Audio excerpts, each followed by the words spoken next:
How's everybody doing? I'm all right. Oh, you're probably hearing double. There we go. There we go. I'll figure this streaming thing out someday. This is only the 101th, which one? Shelt. 138th. So we'll get it. Yeah, it's been an interesting week. We have the Behringer stuff, of course. That's I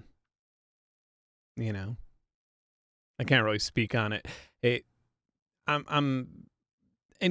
will speak on it in the distant or near future in a very detailed way. But for now, I'm not. What else? Minimal audio with whatever that plugin was called. That's been a fun experiment in what not to do when launching a new product. I feel like anybody who watches this stuff like a month from now will not even know what I'm talking about, so I should probably not do stuff. Yes. Yeah, can you imagine if Synplant 2 was subscription based? That would be heartbreaking. That would be piracy for me, I think. I think that would drive me to piracy, right? Just be like, you know what? I'll buy the original license again or something and just, yeah. What else? Yeah, there's been such a crazy week. Outside of like the direct Behringer, like the legal stuff, there is, I feel like I got a little bit bummed out for a moment where, I just read so many comments telling me I was wrong. And I felt, I started getting gaslighted a little bit and gaslit a little bit. Not that I'm wrong a lot, but, I was just like, oh God, maybe I was completely off. The ratio of these comments is, and I think I just forgot that like brigading is a thing. And I also talked to some of the people at Moog and some of the former people at Moog. And, man, like every higher up at Moog is the sweetest person. They're just the nicest. And so I really want to go there. I'm so bummed because, I just wanted to be objective in my video and I didn't go over there. But, yeah, I want to go there in like the next month. It's not that far away. It'd be a beautiful drive this time of year. Autumn in the Southeast is like, or autumn in the Appalachian Mountains, the Southern Appalachian Mountains, is like mind-bendingly gorgeous. So what a perfect time to go up there. So I'd like to do that. Yes, the Montage M. What about that? So the Montage M, I am so relieved for that to come out. That wasn't, I don't know what I can or can't say, but that's been pushed back. And it's like, so there was a point in time where a room in the upstairs of my house was like my Yamaha office. It was my montage office, and I had a specific computer for that thing and a specific workstation for it. And like, I used to put a blanket over anything whenever I had friends over. And then I just ended up having to have everybody who came to my house sign an NDA. And so I would literally, because those things are really popular. Like, they don't seem like they are they're not as popular in like this little, well, it's not a little, but this sliver of this synth demographic. Like, we're the more modular people, but man, musicians like their montages, and there's only been one montage release so far. So this has been actually a really big thing. And, yeah, so I've had one forever, and I had a prototype, which I don't have anymore. I sent it back to him, but I had the prototype forever, and now I'm waiting on the final version, and I don't know what made it to the final version, and I really do want to play with it. Like, I'm seeing some of the content that's like from the stores and stuff, and I really want to play with it because I don't know, part of me has like a little PTSD from working on it so long, but the other part of me is like, oh, this thing's super fun. I forgot how fun it was, and I forgot how amazing of a sound design tool it is. And so hopefully I get that soon, because Yamaha, because I know they don't have tons of stock, but yeah, I really would like to get it soon. Yamaha. But yeah. Would I use my Montage Live, like your most recent Workstation review? I know some live shows are done. Yeah. So I have a Montage, that lower keyboard that my finger is virtually touching now. That's a Montage, the original one. And I use that live all the time. That was my, for the last live shows I played, that was my preferred synth to bring on stage. For like the last 3 years of me playing shows, I think. And the reason for it is simply, I didn't even use like the sequences that much. Every now and then I would like sync up beats and stuff with MIDI, but the reason for it is just because it's the most rock solid workstation in terms of stability, in terms of like a key not like getting stuck if something gets caught in it. Like, it's just really put through a lot. And so it's just incredibly dependable. And the piano sounds are top notch. And so it's like, the price is high for them, but honestly, with this new one, what is the list price for the Montage M? Let's find out. Montage M. Let's see who has it in stock. Does anybody have it? Yeah, I know people have it in stock. There's just a lot of press on it. My goodness. Montage M price. All right. It will be available starting October 9th. The 61 key will be $3,500. The Montage M7, which I believe is 70. It might not always be in divisions of 12, so I'm not going to say how many keys it has, but that one's $4,000. And then the Montage 8X is $4,500. The prototype I had was for the Montage 8X, and that was that one, and that's the one that I worked on with the polyphonic aftertouch. And the key bit on that was like that's why I have this, right? Because I was going upstairs and I was using that key bed on the 88 key Montage M, and it was so good that I would come downstairs and like use my 61 key controller or whatever and just hate it, and just just not be able to work because the one upstairs, the key bed upstairs, was so good. But I couldn't bring the one upstairs down here because I'd be breaking an embargo because the thing wouldn't come out for years. So I was, that's what put me on the quest to find a good MIDI controller, and here we have one. So, but yes, so the price is crazy, like in terms of something that isn't a full-on workstation, but when you consider what I was using it for, it's very reasonable. And I feel like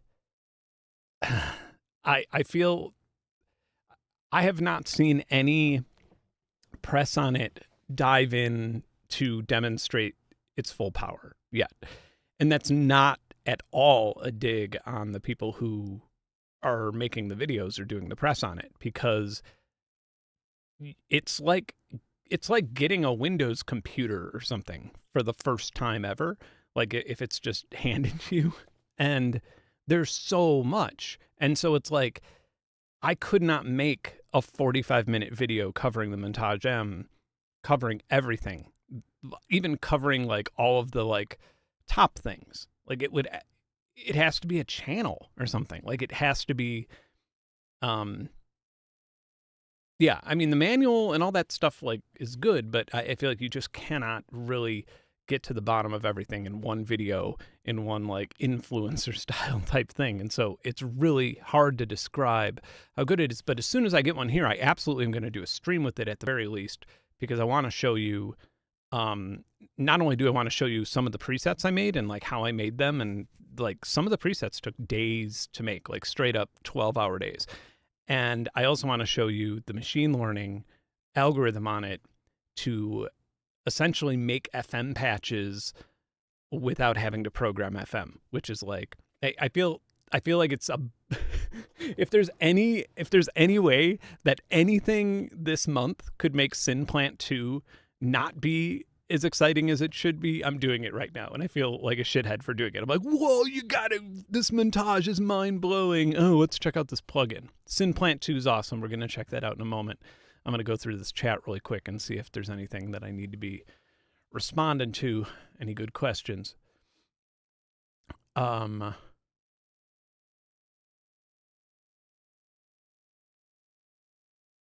Yes. Yeah, Ricky Tinez is such a good channel. All of his stuff is good. I mean, all of his videos, he's taught me so much just watching his videos, where he's like opened up ideas that I never, and he's such a nice person in real life too.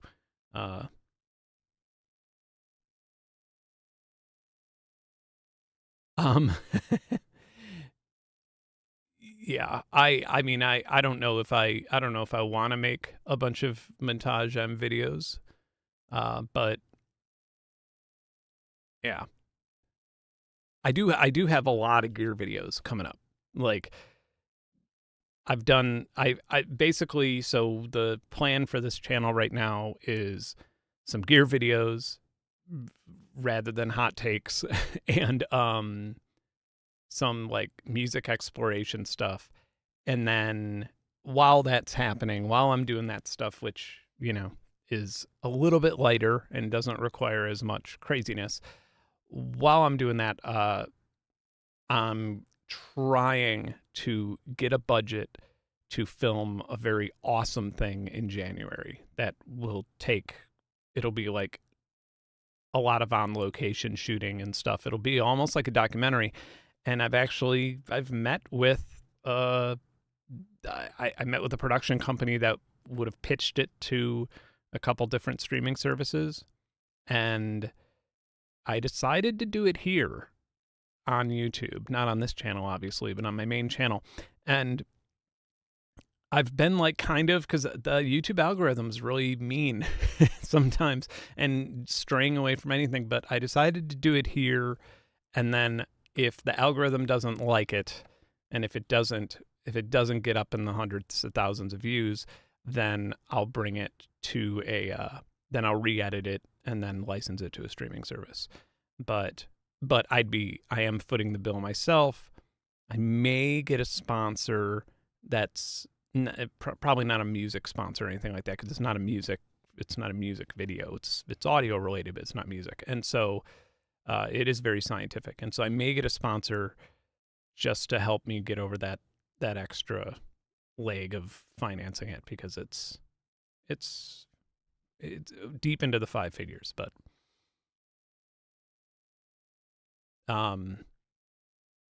yeah.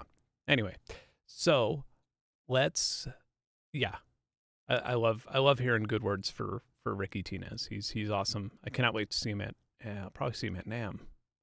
You know who else was so nice, so clever, so funny, just like so genuinely great to talk to, was Nick Batt. And and it was funny because he was always the leader of the synth expert on the internet person, you know, like he was always that, and Sonic State and all that stuff, obviously. And yeah, it was kind of funny because I feel like if Nick Batt, if I saw him at like prior NAMMs and stuff, I never met him.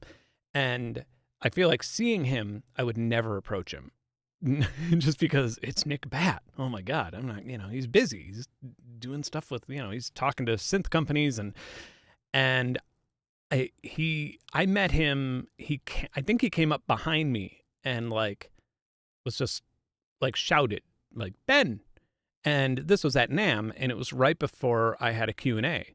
And so like 5 times a minute I was hearing Benn, and so I turned around and there he was. And the nicest guy in the world. I was so stoked about it. He was such a, I had a very painfully brief conversation, but I really, really am excited to meet him again. I hope I get to meet him in person again, because I would like to like spend an entire day with that dude. He was such a good person. So many creators are just awesome. I can't say enough good. And obviously Venus Theory and Red Means Recording, they're fucking dickheads. No, I'm joking. They're amazing. There's so many great people in this line of work. So let's start doing this sort of thing. So like I got Synplant in 2009, 2010, maybe earlier. I got it so long ago that I bought it with a Comcast address when I lived in Chicago, and I no longer have that email, and I don't remember the email because it was like my spam address, and that's just the thing I bought like plugins with and signed up for whatever. And so the email is like B Jordan 2001 or some weird long string out thing in numbers, just because I didn't put much effort into it. And so I've been trying to figure that out to upgrade it, but I might just pay the full price. We'll see. This is what I'm doing here, but this is the demo. And so right now you can go, you don't need a link. You could search it yourself. If you're not familiar with what this is, you can download it for a free 3-week demo. I do have some other Sonic Charge stuff with a newer email address. I think I have Utonic. So but I downloaded their whole thing, and I am kind of excited to check out the other stuff, because this is cool, but I don't think it's 2 hours cool. I don't think it's 2 hours cool. It's not 2 hours deep, right? Maybe it is. Who knows? Who has any idea? So, right. Let's look at this. How cool is that, huh? So this is how this works.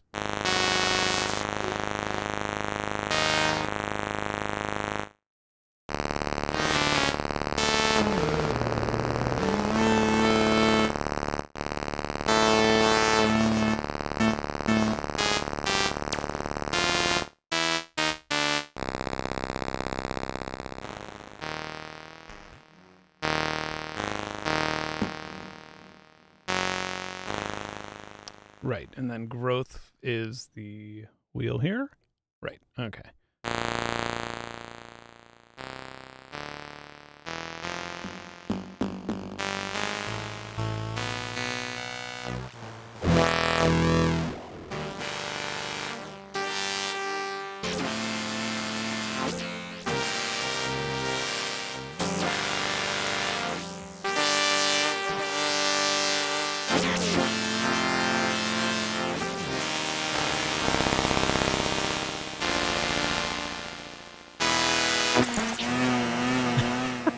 It's so weird. I love it.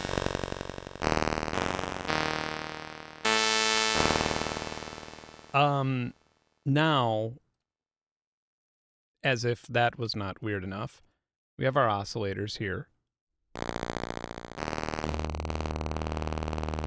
So if we want to make something a little less abrasive.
So this is vibrato, eh?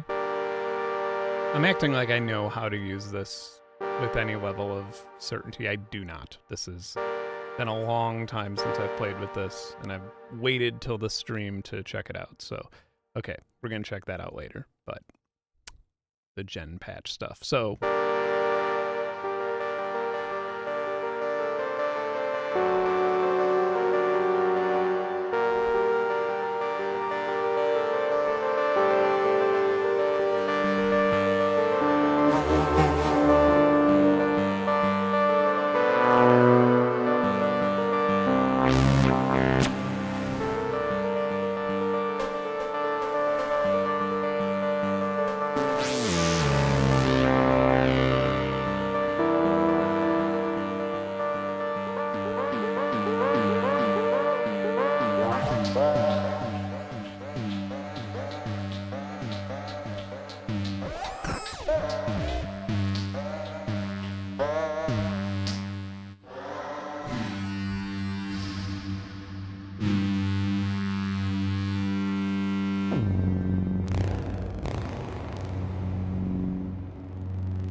Yeah, we don't... This has pretty good reverb on it. I don't think we actually... Yeah. I mean, you know, you could always have better reverb, but this is pretty good. Let's turn the size all the way up.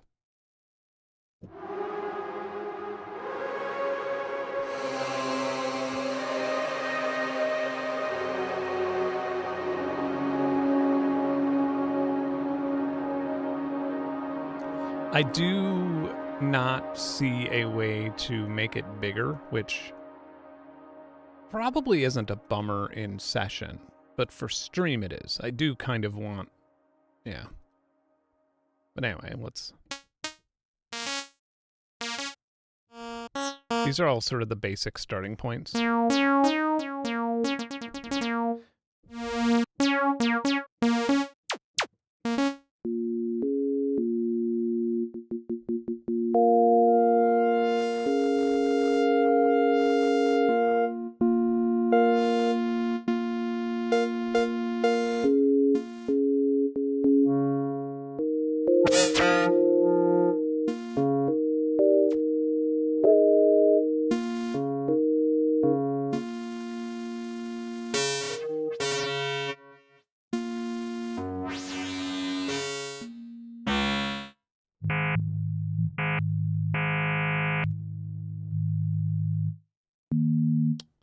We could also have an envelope.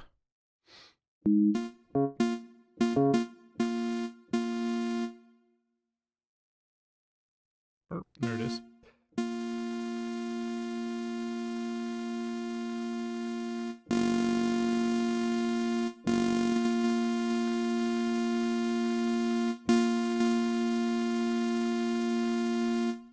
Mod, maybe that's the one.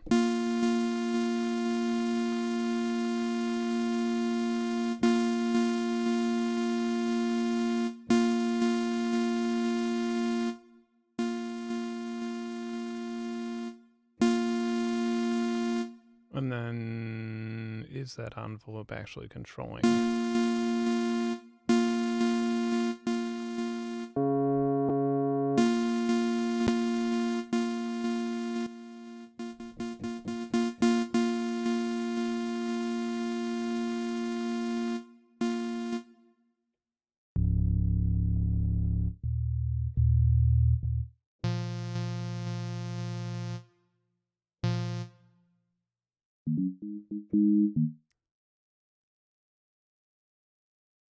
Yeah,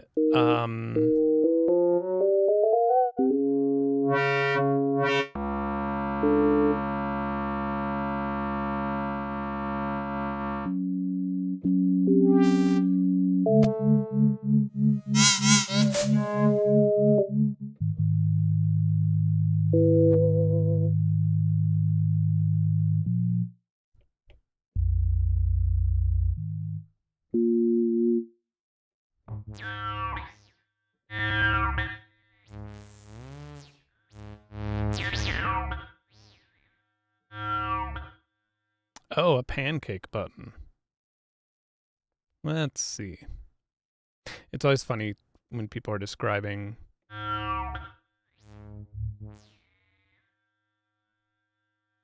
Oh, there it is. Boop. Sweet. Cool. Now everybody can see what's going on.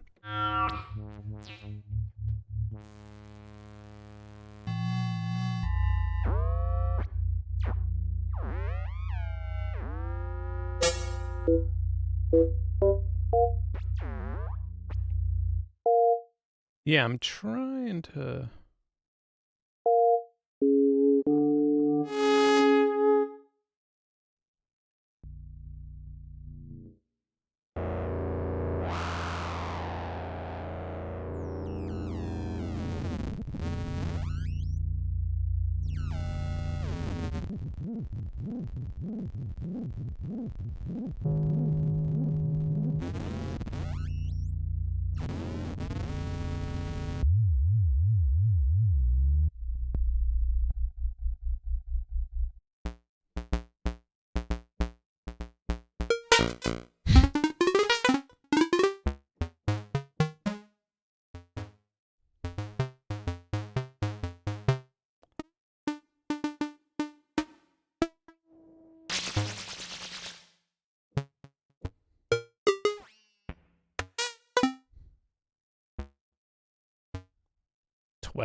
Wow, I had no idea. I don't even know what layer mode is.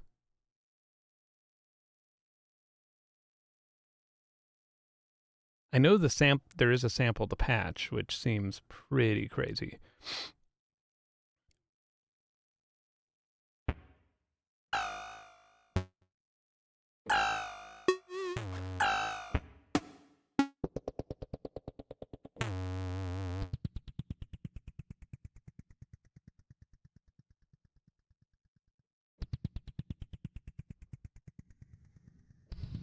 I think it is possible, yeah.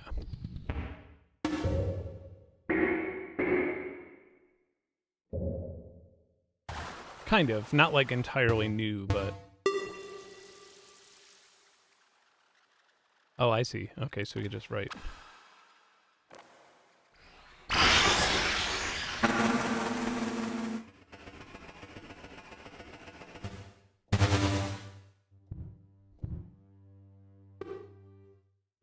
I like that, actually. We could normalize it.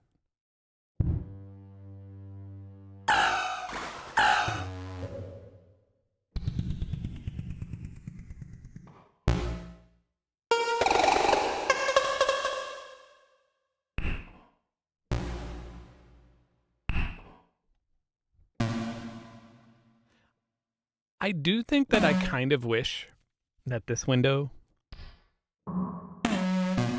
was not DNA. Like is like it's cool, but then I feel like it does kind of distract. So okay, so we have a C.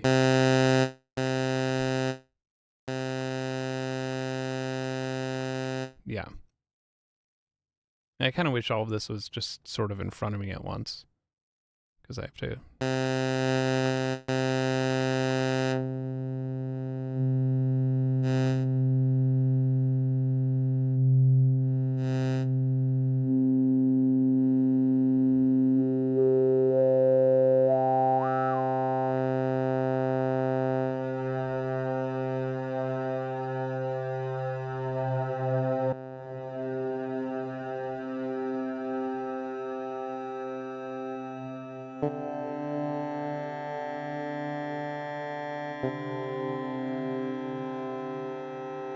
Oh, okay.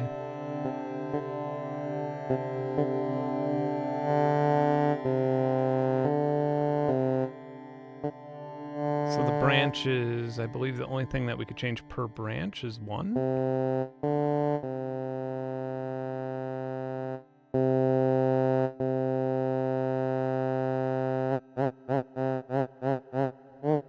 Maybe not.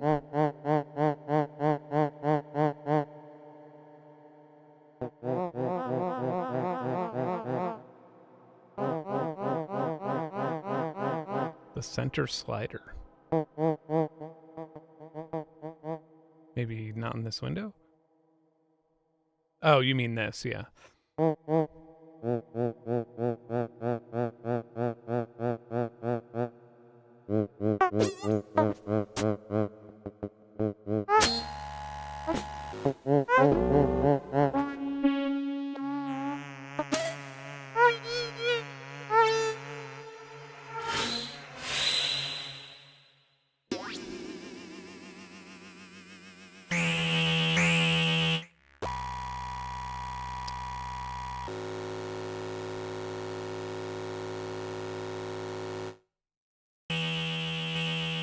Oh, this. Oh, yes, yes. Okay.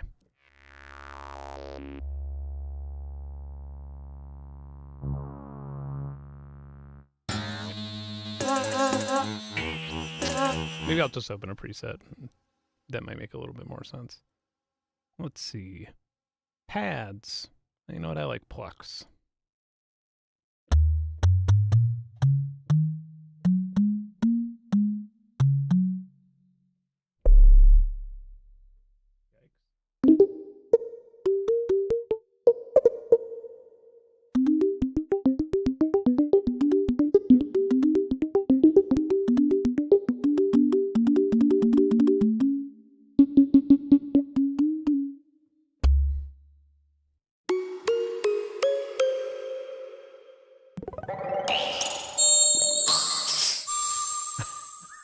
Wow.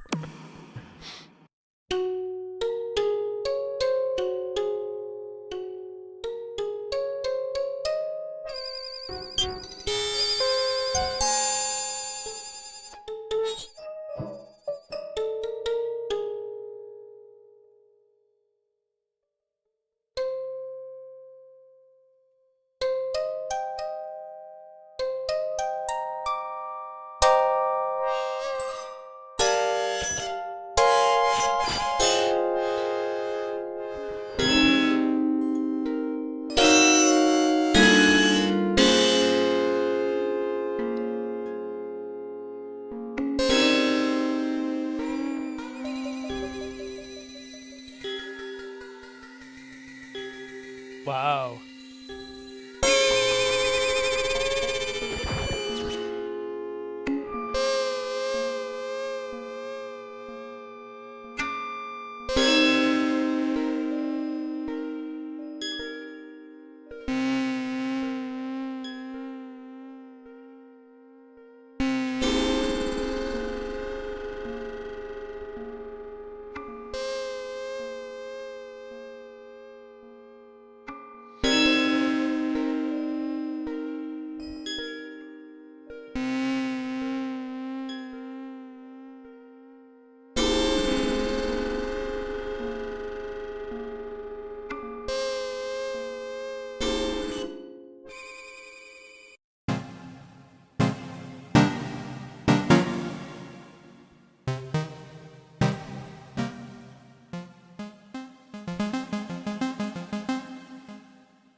I need like an arpeggiator. I just don't know where I would put it. Meaning I don't know like where my I don't know if I have any arpeggiator pass-through plugins right now. Yeah, I don't think I do. I gave up on the arpeggiator pass-through plugins.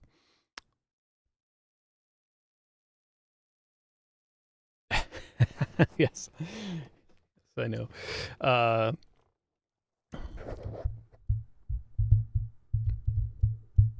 Do I have any? Oh, you know, I know Arturia Pigments does it. That's cool. Yeah, I just want something I can play live. I think I'm just spoiled on the old Korg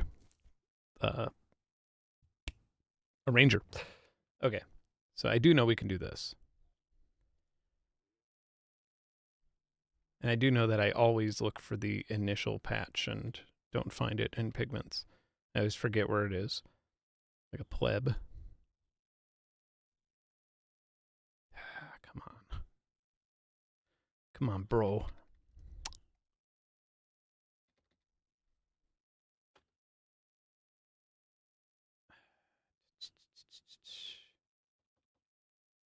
It's over here. New preset. There we go. Okay.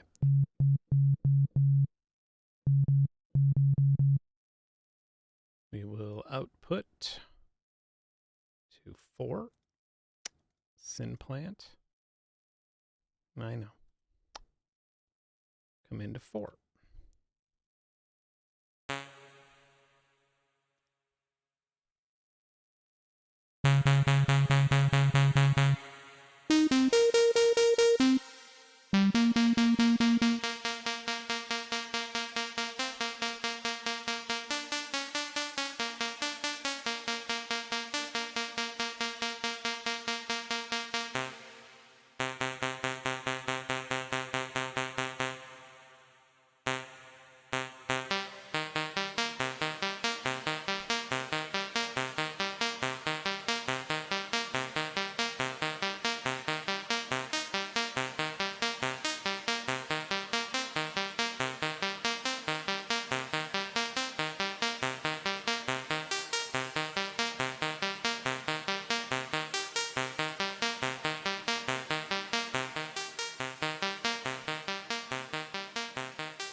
One last thing I have to do is receive notes from Keylab, and then Synplant will receive notes from, I don't think it really matters, does it? Let's just, whatever the hell that is. Okay. There we go.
This is awesome.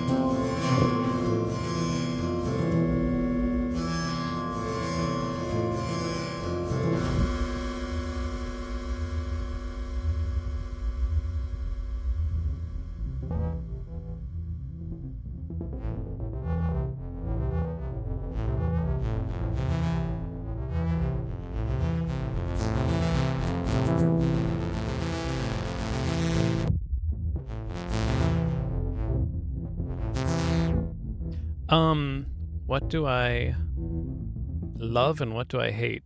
I mean, I love the creativity. Like, you're going to get sounds out of this that you're not going to get anywhere else, and it's not because the synth engines are, like, super powerful.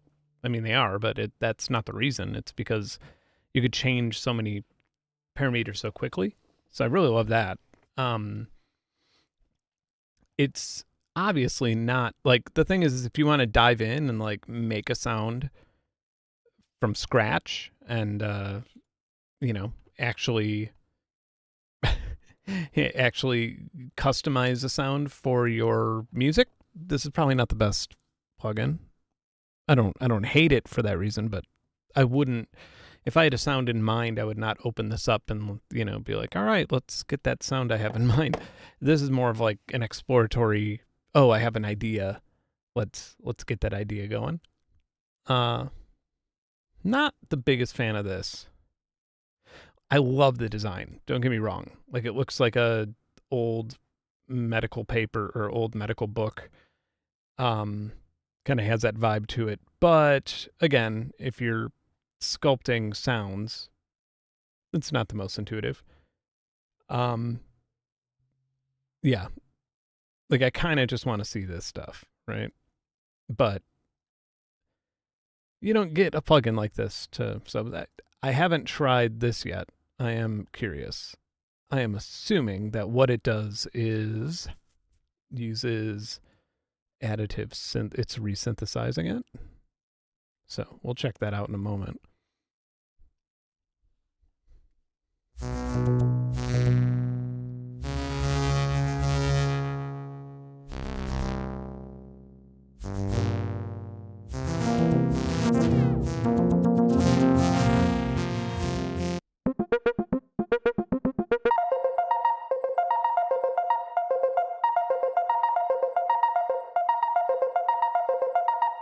This kind of reminds me of like Reason. It's like they haven't updated the, like, this feels very, 2010.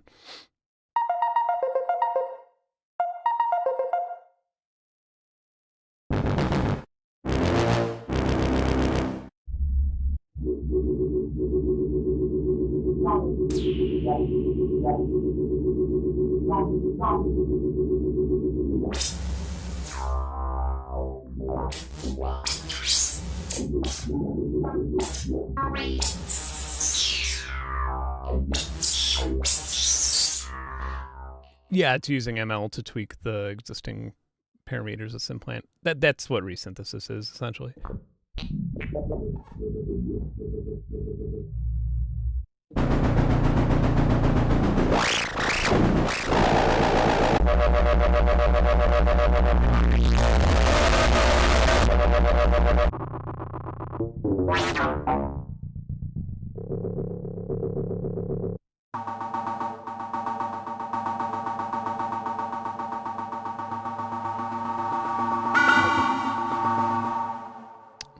This looks like my old washing machine. Kind of, yeah. It does kind of have washing machine vibes. Looks like my new washing machine. Like, I don't wash plants, obviously, but... keys. Airy piano.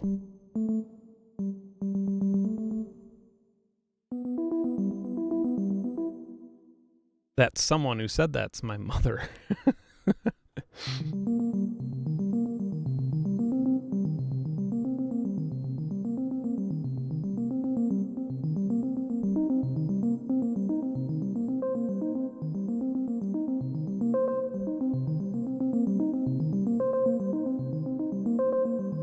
Mom, did you book an appointment to look at that house yet? To look at those two houses?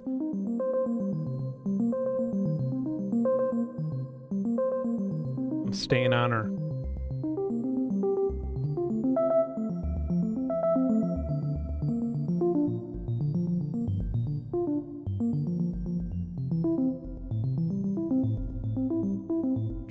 Trying to get my mom to get a big old house, nice upgrade, lifestyle upgrade. I'm like an NFL player. Put my mama on a big house next Wednesday.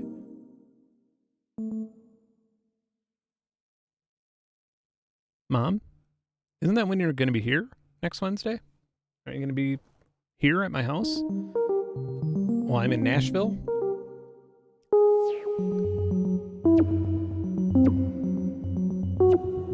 Can't say why I'm going to be in Nashville publicly, but I can tell you that if you live in Nashville, let me know. Okay. Well, Mom, we're going to have to talk about that because I need a dog sitter on Wednesday.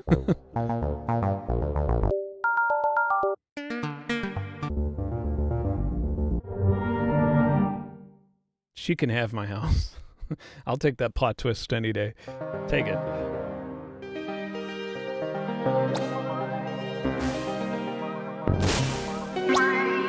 If my mom wanted to live in my house, I would literally give it to her.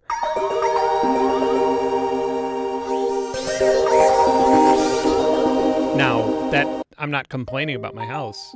My house is fine, but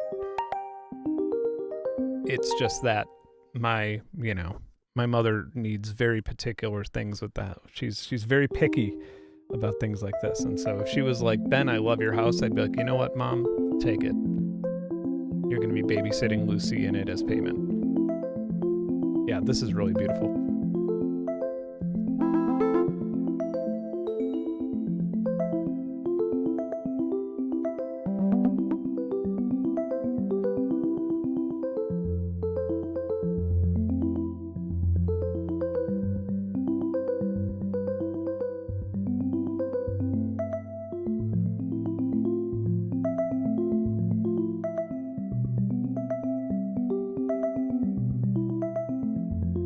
This is really nice. Oh my God, I would love it if somehow my parents could just live here instead of me and take all of the gear. I only want like a laptop, a hard drive, maybe a guitar, and but they can have everything else. And seeing what kind of music my dad makes, like checking in a year later.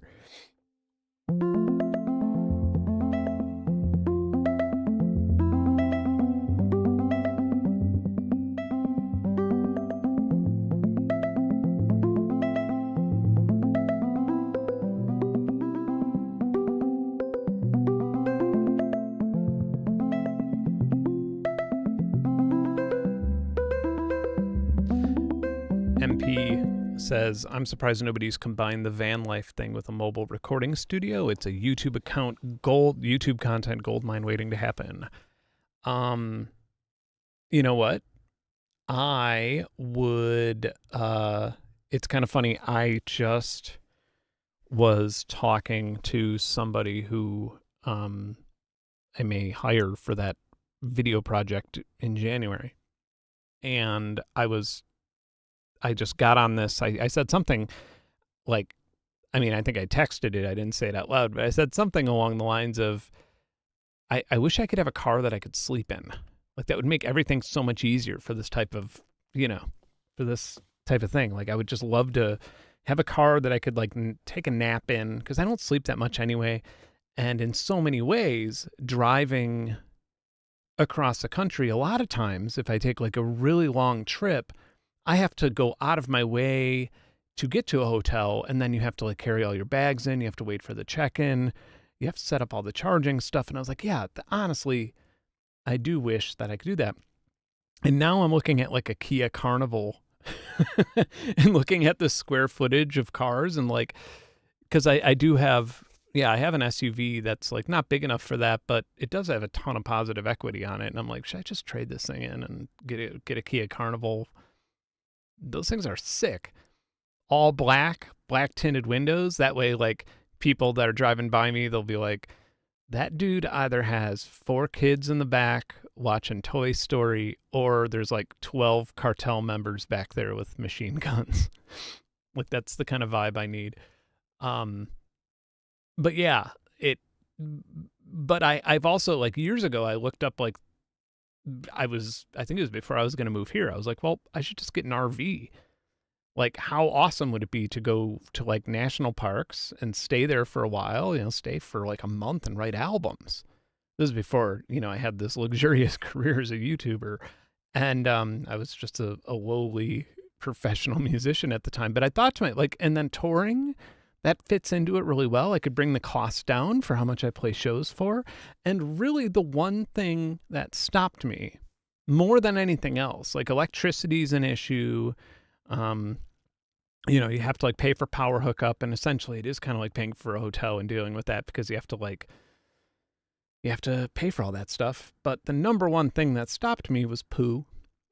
Pretty much just poo. The whole poo situation is just, travel poo is already a nightmare, but it traveling with you and then having to, like, find a place that's open, that'll take it, and then dealing with that. And if you don't, then it stinks. And F that. If you want to hear some good poo talk, some good travel poo talk, I was on Hanging Out with Audiophiles with Jamie Liddell a couple months ago, but it just came out a few weeks ago, my episode with him.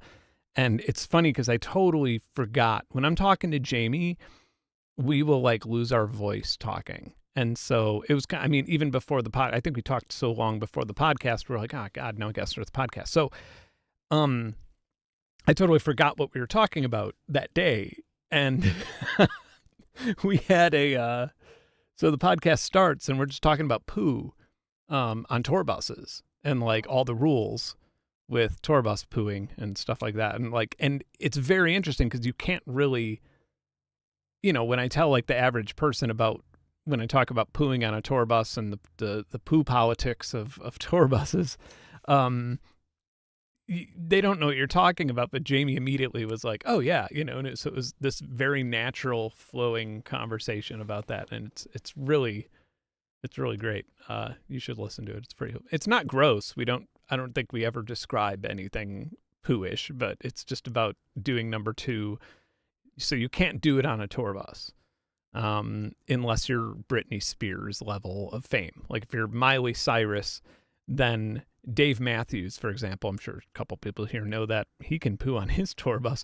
But if you're the Flashbulb or Jamie Liddell or, any of the bands that I was touring with, you could afford a tour bus, but you can't afford to poo on a tour bus. So, number 1 only. Yeah. I worked construction for 10 years and managed to never use a porta potty. Really? I use them like if I'm walking Lucy and I have to pee, and I'm walking, like, near a construction site or something, I'll just be like, all right, going in there. Yeah. If I could, like, pee outside, I'll do that. But yeah, no, I've used them.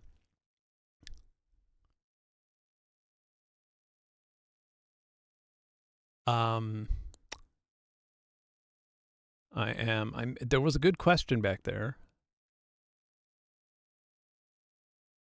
Oh, Lucy comes at the house. No way. No, Lucy, her whole life, she's just licking the air. There's a lollipop ghost floating around in front of her. Lucy, her entire life, was too nuts to really travel far. She's just too high maintenance. She's smart. She had a lot of energy. She just, putting her in a car for more than 30 minutes was always a disaster. No, she didn't, like, freak out or anything, but you could tell she would get, like, uncomfortable, antsy. She'd move around a lot. Now she's old. And now she's just like, hell yeah, I'm curling up in a ball. Like, she has her bed in the car. She loves it now.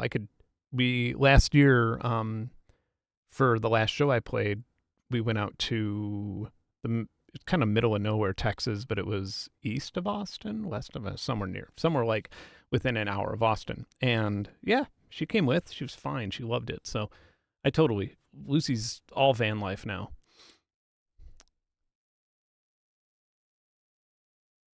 Number one, because there's a bottle. No, number one on a tour bus, you could do that, and it's relatively easy to get rid of. It's number two that just like you could pee on an RV or a tour bus for quite a while and have it just travel with you, but number two stinks. Obviously, all of them stink, but number two stinks a lot more, and it builds up pressure, and so it actually becomes kind of a liability. So you have to like drain it pretty frequently, and that's actually expensive, and you have to go out of your way to do it. And so the rule is it's just number one only in the toilet generally. But our bodies work pretty well like that, you know? Like if anybody remembers, a lot of people never had to poo at school because it was just awkward. So their body just was like, nah, I'm good. I'll wait till we get home. Anyway, I'm sure the creators of Synplant will be happy to see that I've talked more about poo on this stream than the product that they worked 12 years on.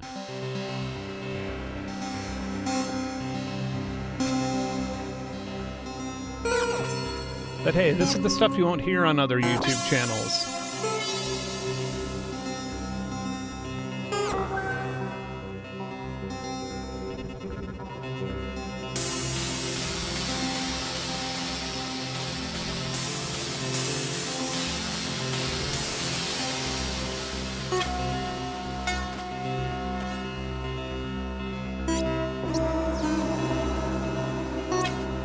I kind of like improvising it with playing with these.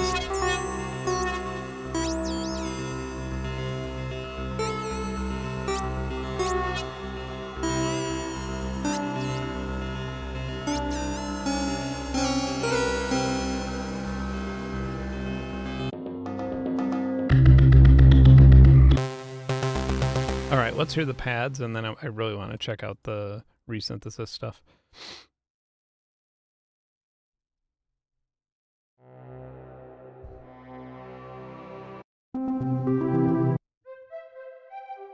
Okay, I don't need pigments at the moment.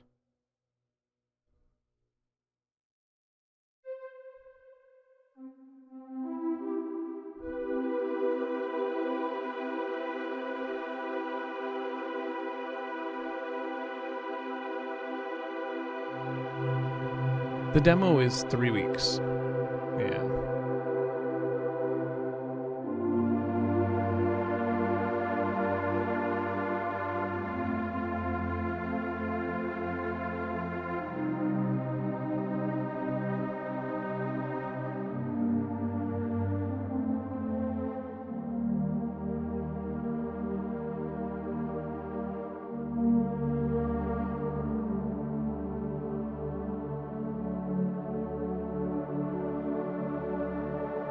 Pretty epic. Oh yeah.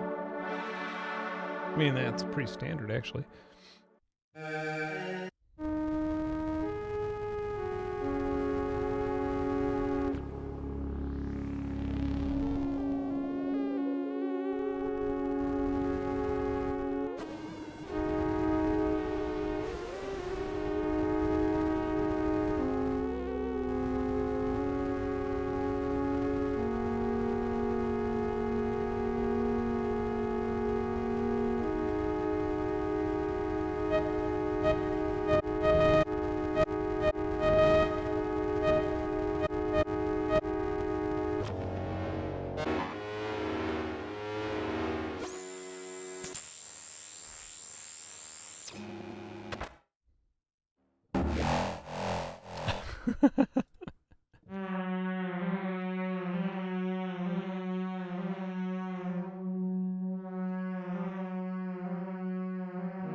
Interesting.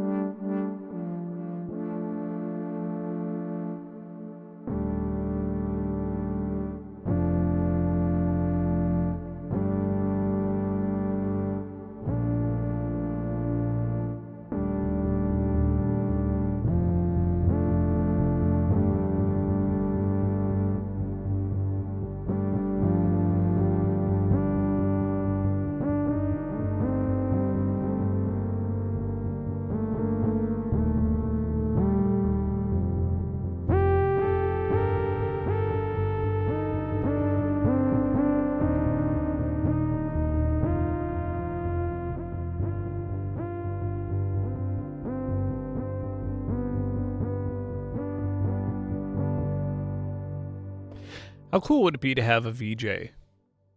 Like, you know, just like a proper VJ guy, just, or girl, or they, but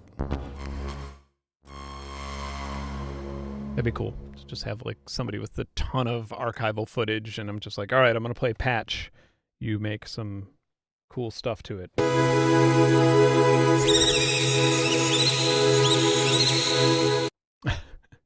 Solar Fields.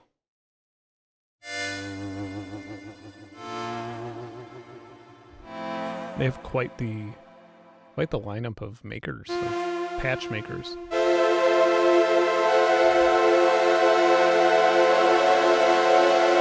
Wait, which one's yours?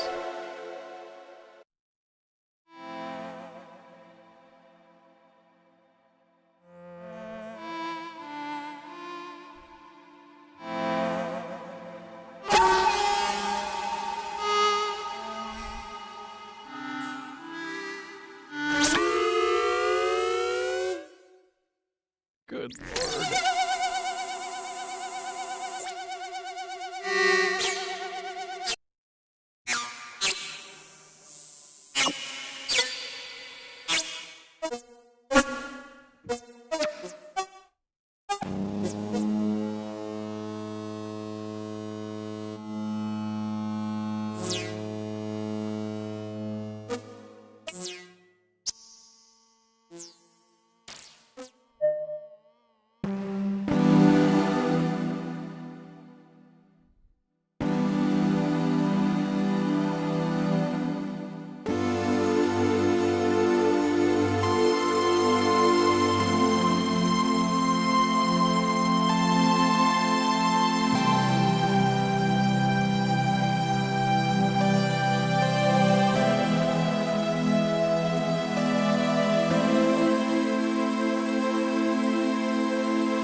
Lovely.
Love it.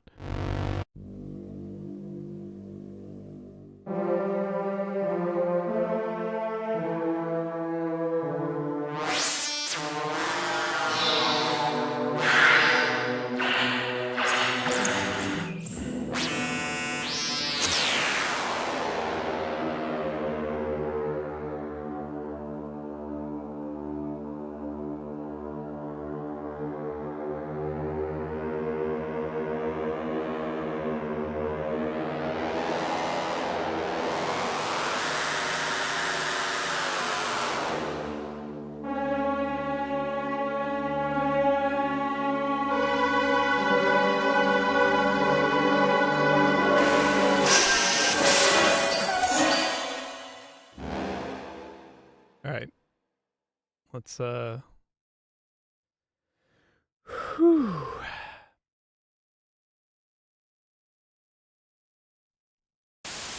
Start there. I need to find some samples. Let's see what we got.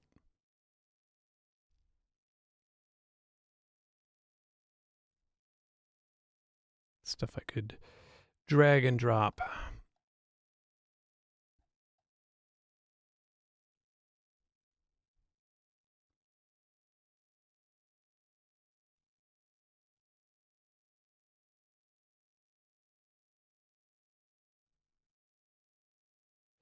Da-da-da. Sorry for being silent for a moment. I'm trying to find a full-on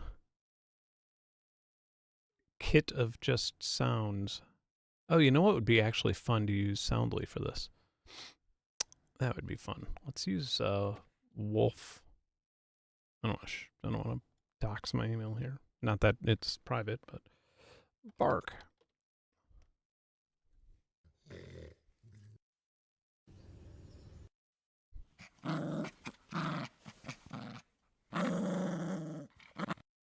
Good thing Lucy can't hear that well. All right, so apparently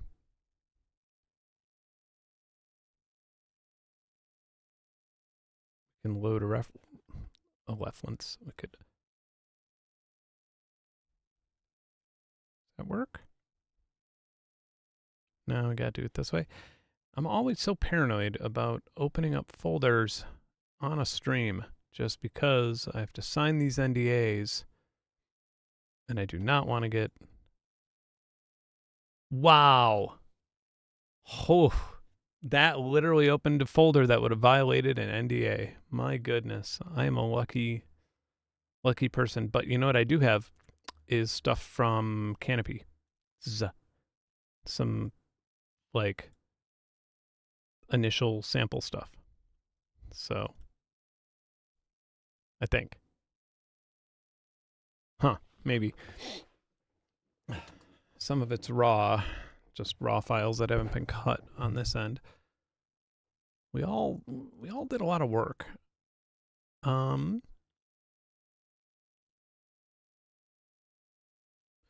guess I will just play some and see. Yeah, this will be great too because I won't get copyright striked for accidentally playing a sample library. All right. I don't want to show the screen because I don't want to show the process. I mean, I don't know if they would care over there at Lunacy Audio, but I don't really want to like show their whole process for how they make everything without their consent. I don't even know if I'll. Oh, okay. This is G5. All right, back to the screen here. All right. Is that as long as it gives you, I guess? Yeah. Okay. Yeah, this is bonkers.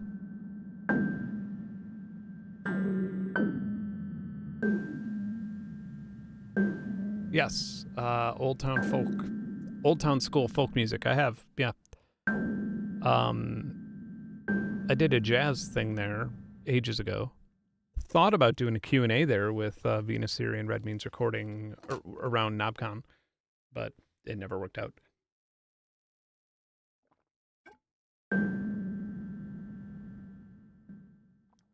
Oh, you can drag and drop? Maybe just not from Soundly.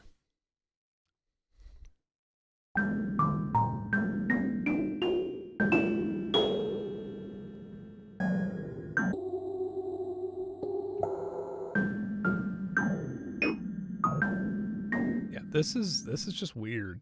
That's the best way I could describe it. Is it's really weird. Okay, let me see if I could like drag and drop.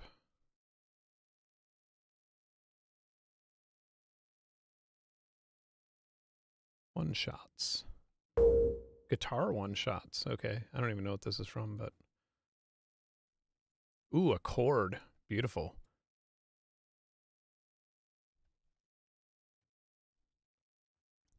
The dragging and dropping ain't doing it. Maybe not in FL Studio or something. Weird. Okay, I'm just going to have to do this.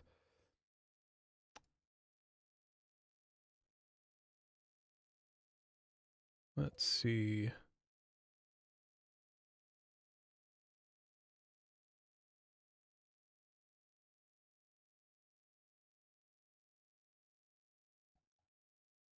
All right. Nice. Lovely.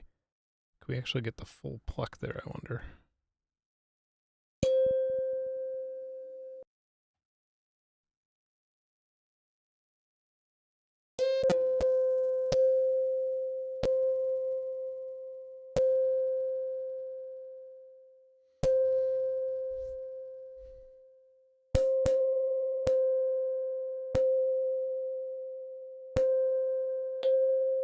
This is nuts.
So I guess then...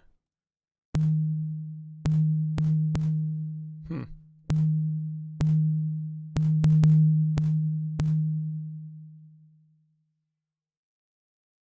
do you keep sniffing me?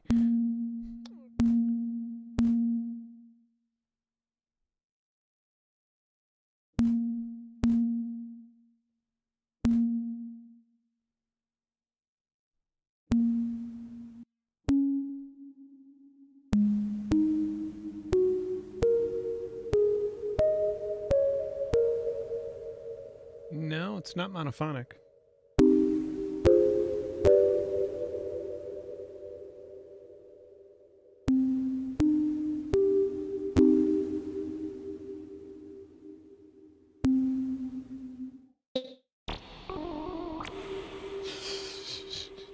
Okay.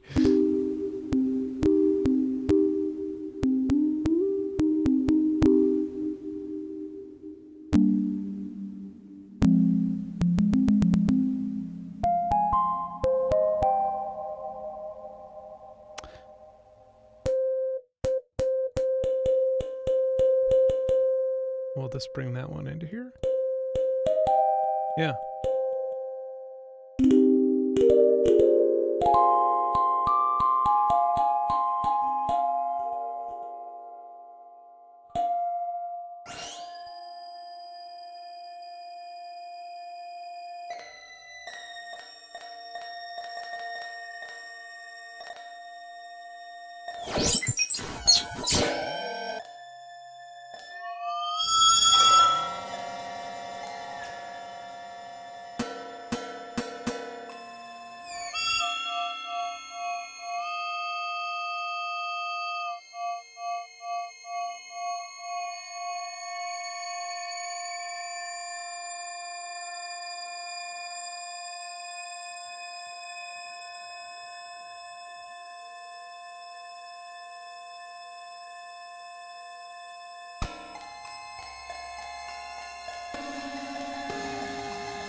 I feel like we've left.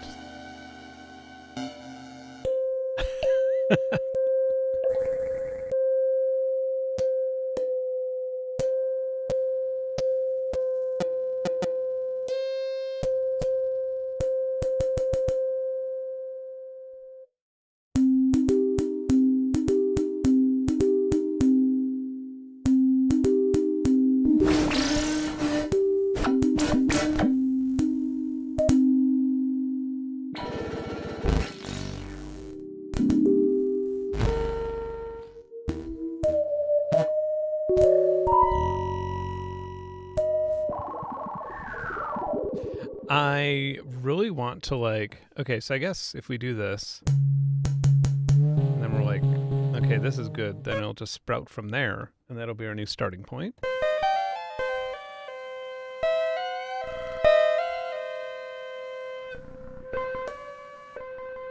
Sprout from there.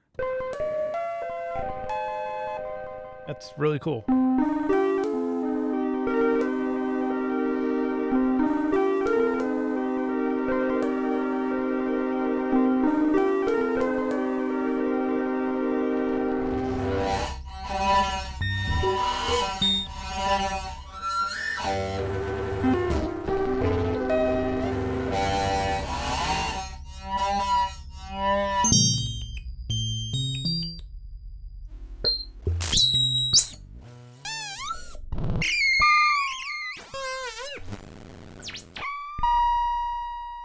I really want to try with a voice. I gotta find a voice sample that I could drag in there, or open in there, I guess, rather.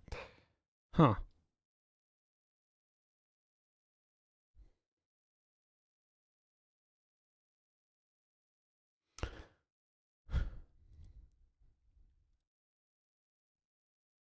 Oh, that's a patch. Sorry.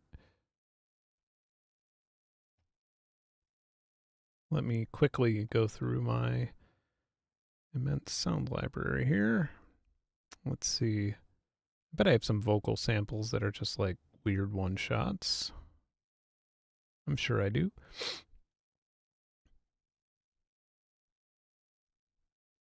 Sample CDs. Vox. Vocal one-shots. Wave. Okay. Let's make sure we don't have anything that's too weird or absurd or vulgar.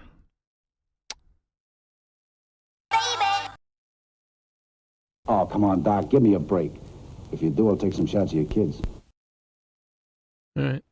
That'll do it. Oh, come on, Doc, give me a break. Oh, come on, Doc, give me a break.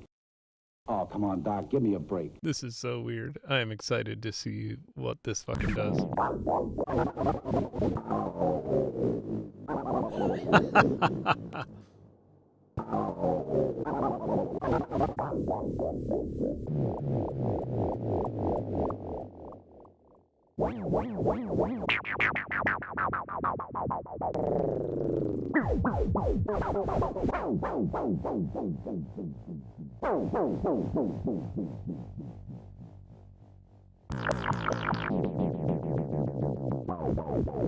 I like that.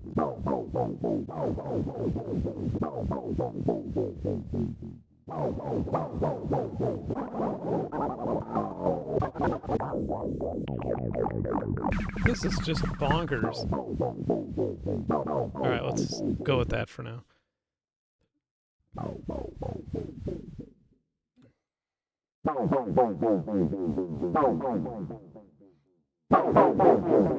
Oh, wait. Can we?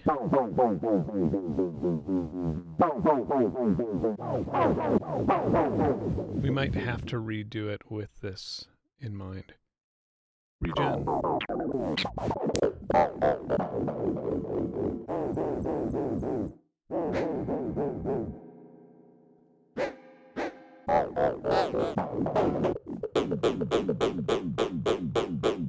That is so weird.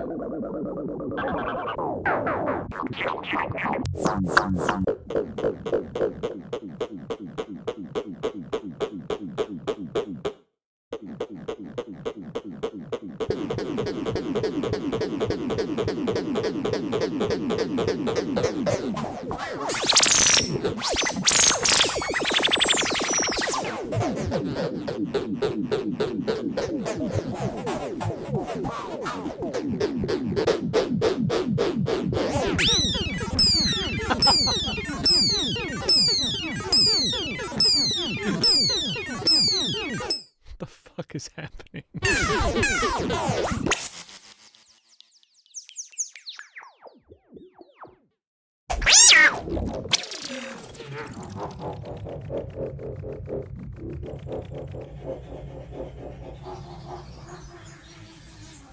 Oh my god, it's like the most evil fucking motorcycle ever. Or lawnmower. It's like, all right, let's mow the lawn at the haunted house.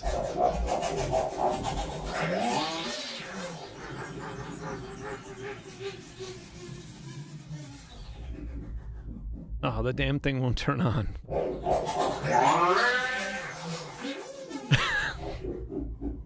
This thing's a piece of shit.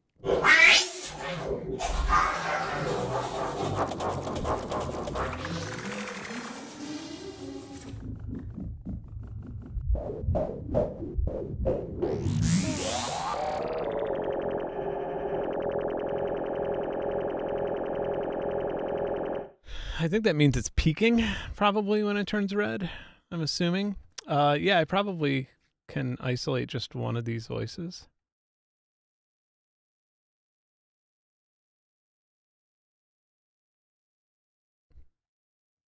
Or I could try a new sound in the 2010 menu over here. Here's the word earth from a Speak and Spell.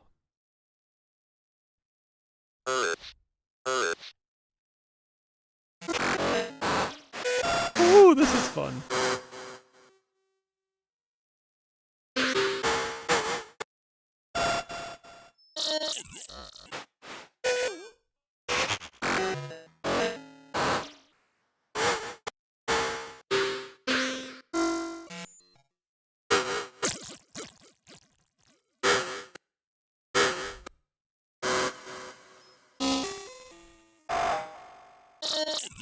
Wow. Someone who can light my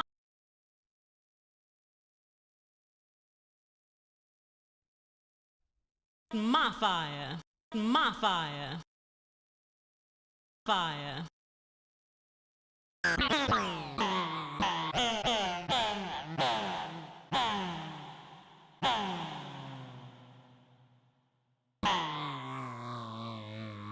Happy Halloween, everybody.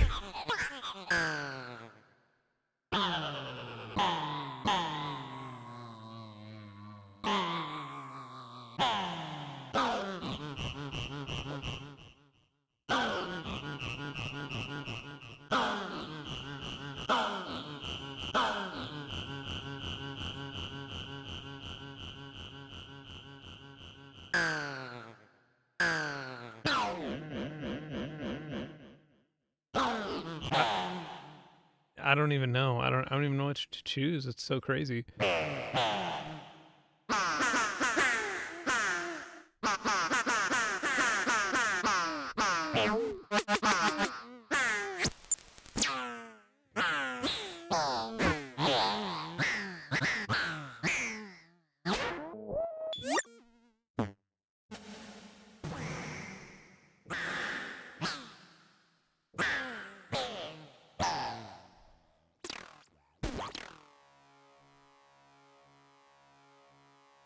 Oh, that I like.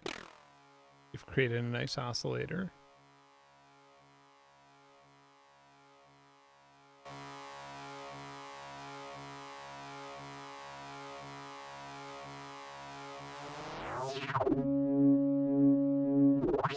This is nice.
Any other interesting vocal sounds?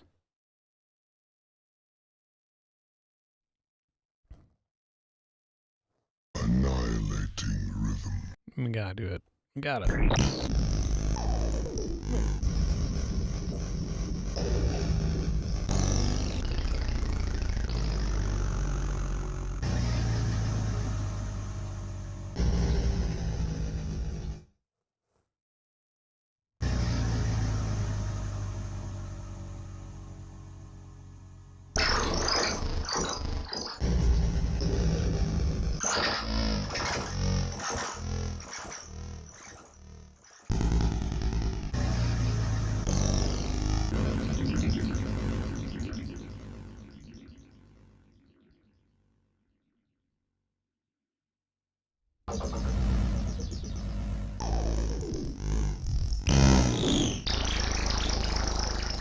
I feel like if this was just like a light plugin where you could just put in sounds and have it automatically do this, I would probably buy it.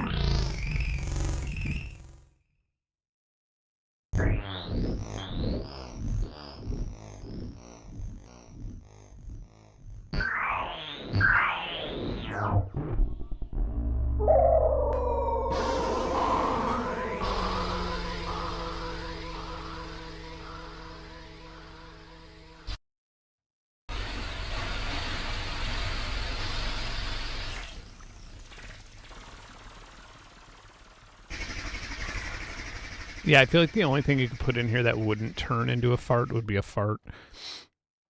I don't think I have a fart sample, unfortunately, but I do have some singing voice samples, I think, which would be cool. Maybe. Voices from the Black Box. I think that just has some, like, la's. Some ahs and la's. Female solo.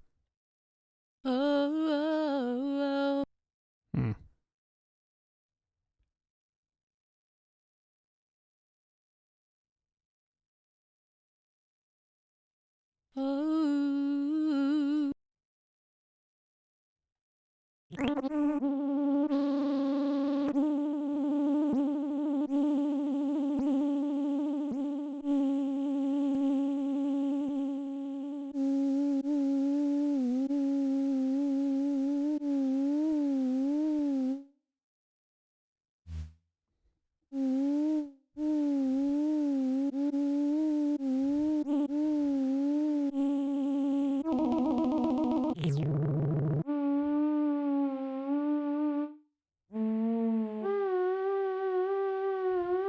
Okay.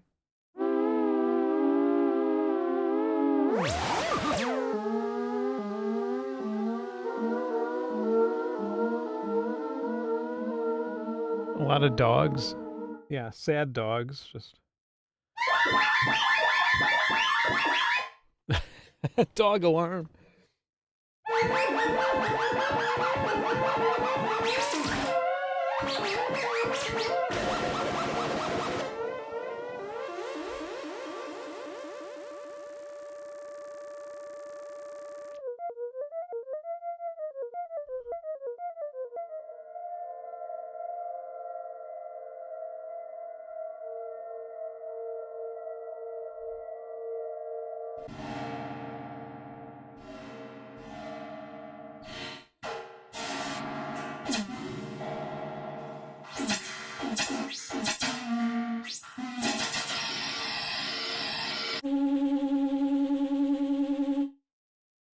Yeah, I'll see what else I got.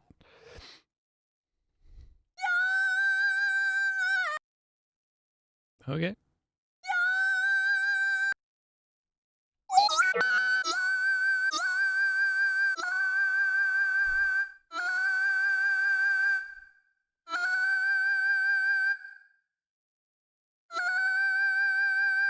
That's pretty close.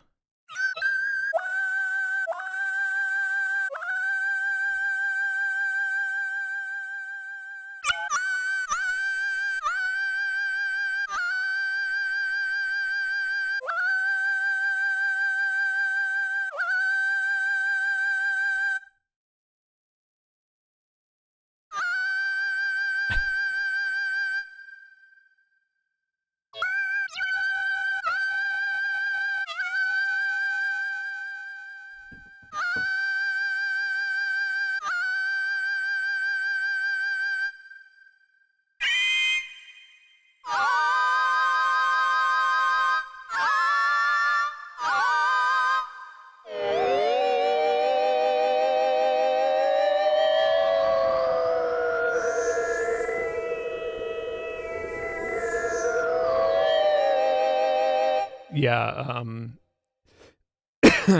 I mean, I wish this could use the GPU, because I have tons of GPU power, but yeah, it is kind of annoying to have everything bogged down. I've gotten a couple warnings saying that like it can't encode it at the right rate, which for the stream, which is, you know, this is the only software I've ever run that did that.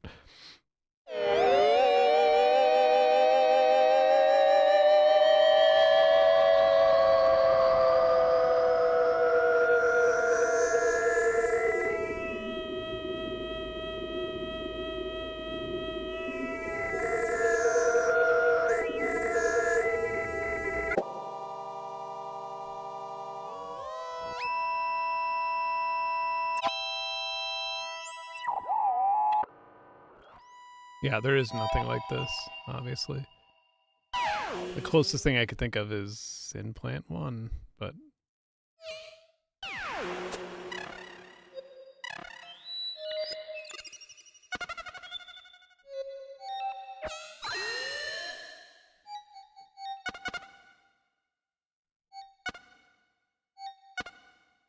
See if I have any more interesting samples to drop in. Scats. No,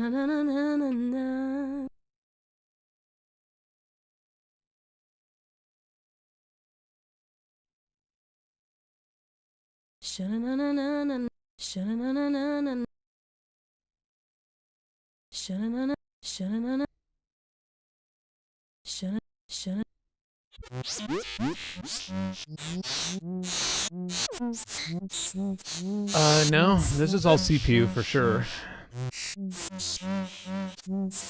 I mean, I could run. We can find out.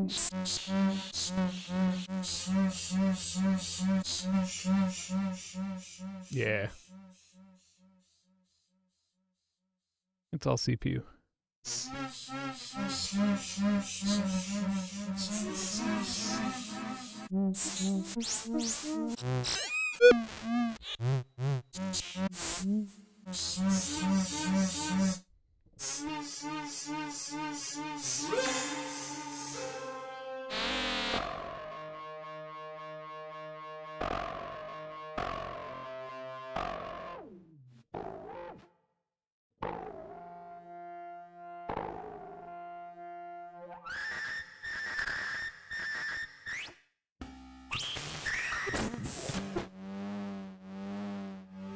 Okay, so we only got like 20 minutes left, so I want to check out some of the other plugins. I mean, I do have Utonic, I believe.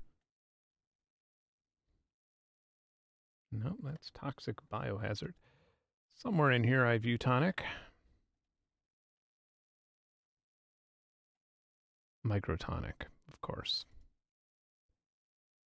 Yeah, and this I've paid for.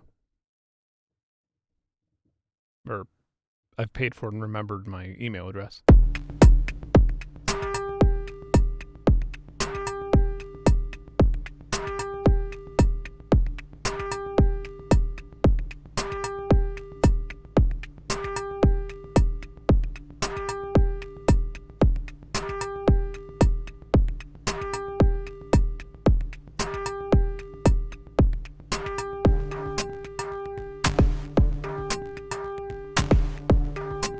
Yeah, I would like this if it had more channels and some more options, but I have used it, but wow, it doesn't seem to remember its own. Yeah, it doesn't remember its own folder, unfortunately, and I don't feel like rooting around for it. You probably can't hear me.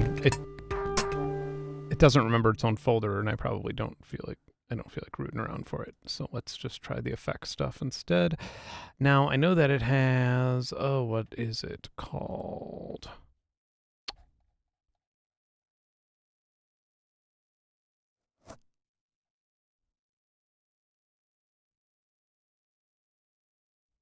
This I bought too, and I lost the...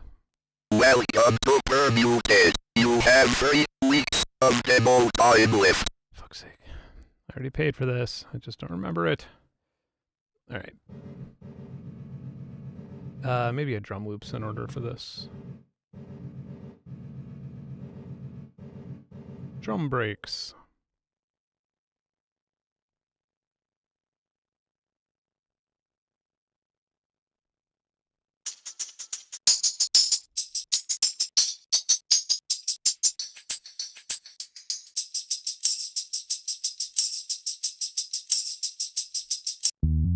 Lucy.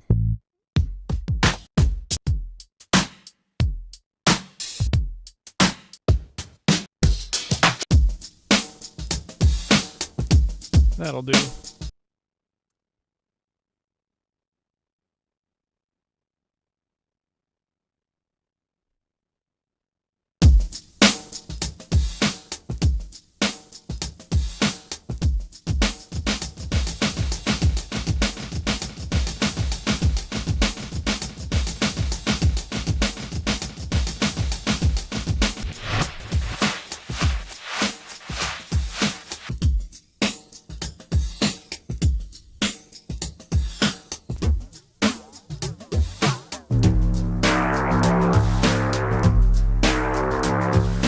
Yeah, I remember this was like such the thing when it first came out. I was just blown away by it.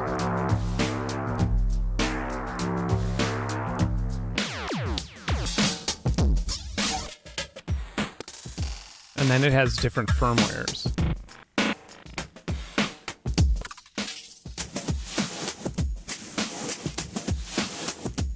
How to load them, I don't know. Or remember, at least.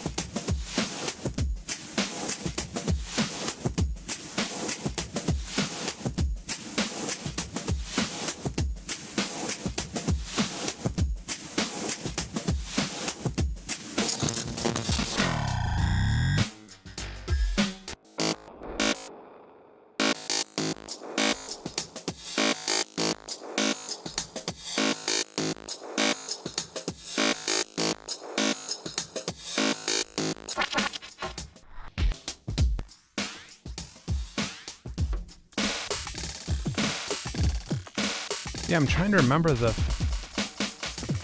to load new firmware, because I know there's so many different firmwares for it.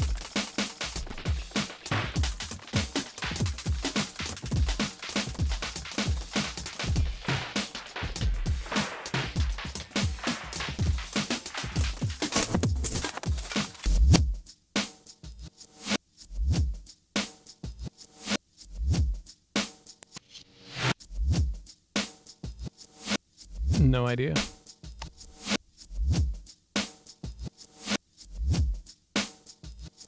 All right. Permutate.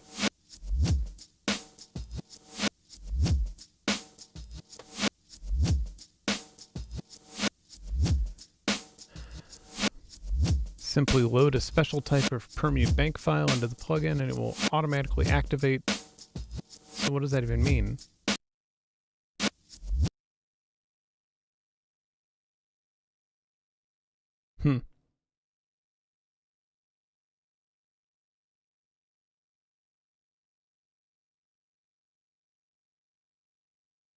Oh, here we are. Okay. No, wait, these are just banks.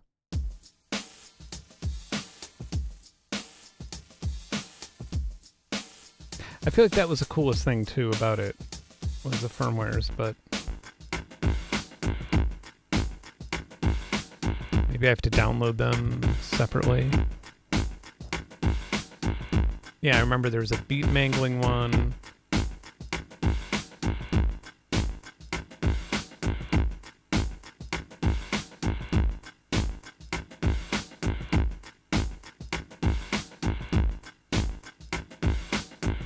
And I cannot download any of them from the website.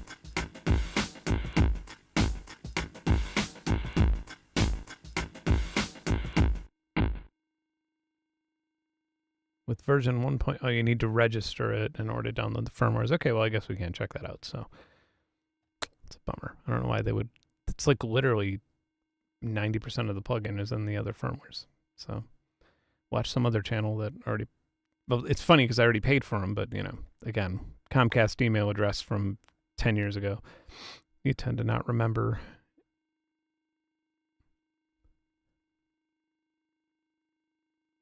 BitSpeak.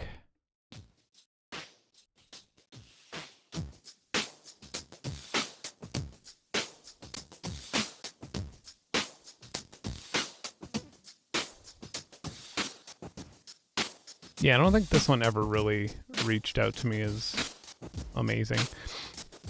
Not that it's bad, but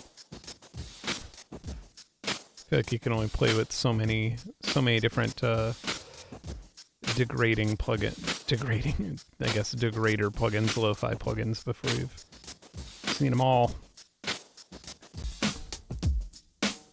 This one I never owned. I think this is a filter bank, right? Let me look at the website and make sure. Oh, frequency shifter combined with delay.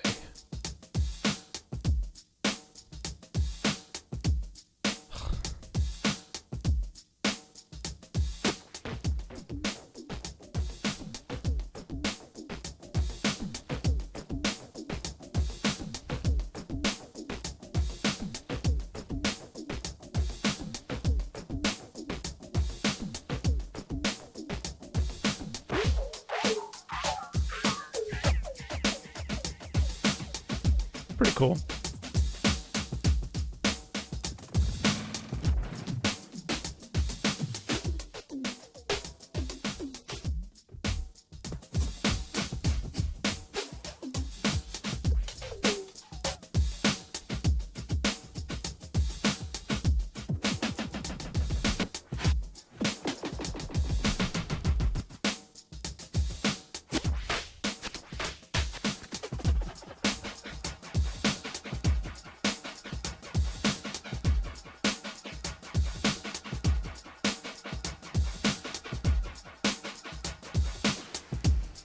Oh, nice. Enjoy canopies. Yeah, I feel like if I didn't make it, I would be using it all the time.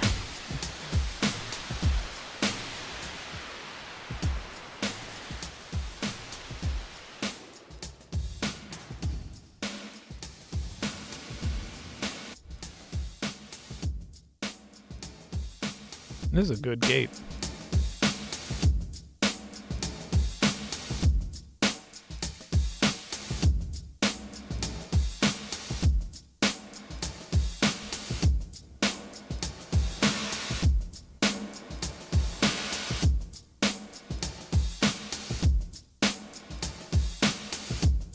I don't really know what's going on. I guess it's just like, huh.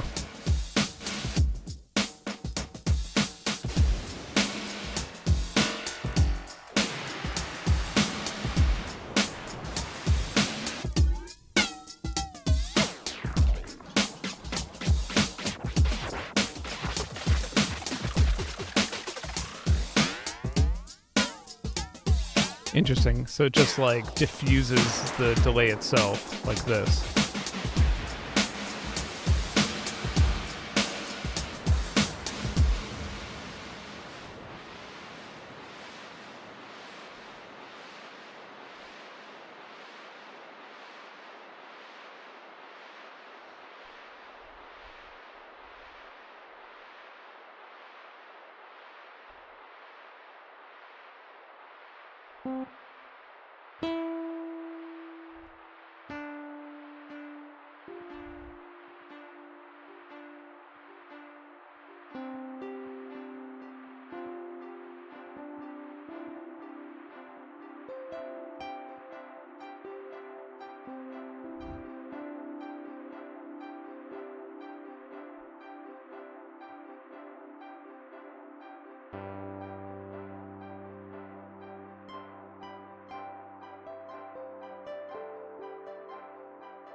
Just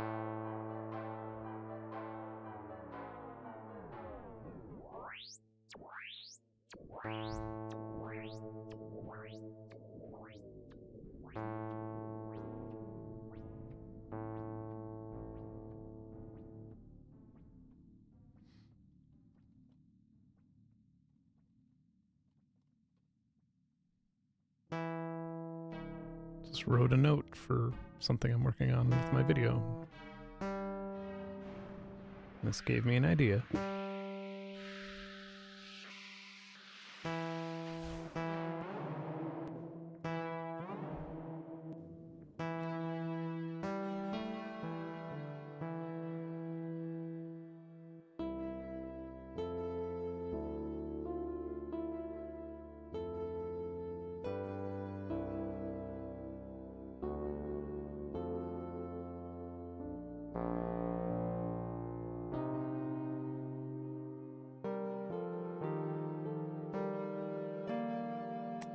Lucy, where were you headed?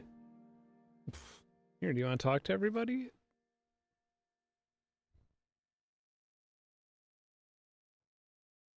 Okay. There, apparently, I'm only getting this from a signal chat on my screen, so I can't verify it. Apparently, Minimal Audio's current is now rent to own for $199. Apparently. And everybody is super happy about it, which is, you know, good. And yeah, I don't know how I feel about that. I mean, I feel good that they did the right thing, but maybe it was just my experience from Bitwig. Here's what sucks is a lot of creators were pissed off about this because, so to give you a little quick timeline of what happened, Minimal Audio sent everybody a press release, including me. And in this press release, they had everybody else's email addresses. And it was like hundreds and hundreds of people all in the same thing being like, hey, we really like your channel. You know, we want to send you this product for free. And then pushed everybody to do like a launch day review, like a day zero review. So everybody a lot of people pre-recorded their reviews. And then, you know, they want, and especially the smaller creators that don't have as many subs, they want to gain subs by being first on things like that because people want to check out what the plugin's all about. And so they go there. And they weren't told that it was a subscription only product. And so then they got brigaded by their viewers saying, fuck you, this is a fucking prescription only product. And, you know, whatever. It's like 1 out of 10 people is going to yell at the creator and everybody else is just going to say that it's a disappointment that it's a subscription only product, but it adds up and it gets annoying. And this brings me back to almost exactly a year ago when Bitwig did a similar thing. And, I mean, they just had a maintenance license and then they added on that included everything. And then they added on another product on top of the maintenance license.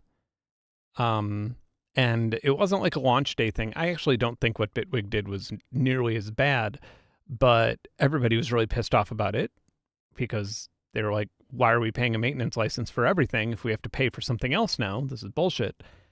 And people started reaching out to Venus Theory and myself and other creators.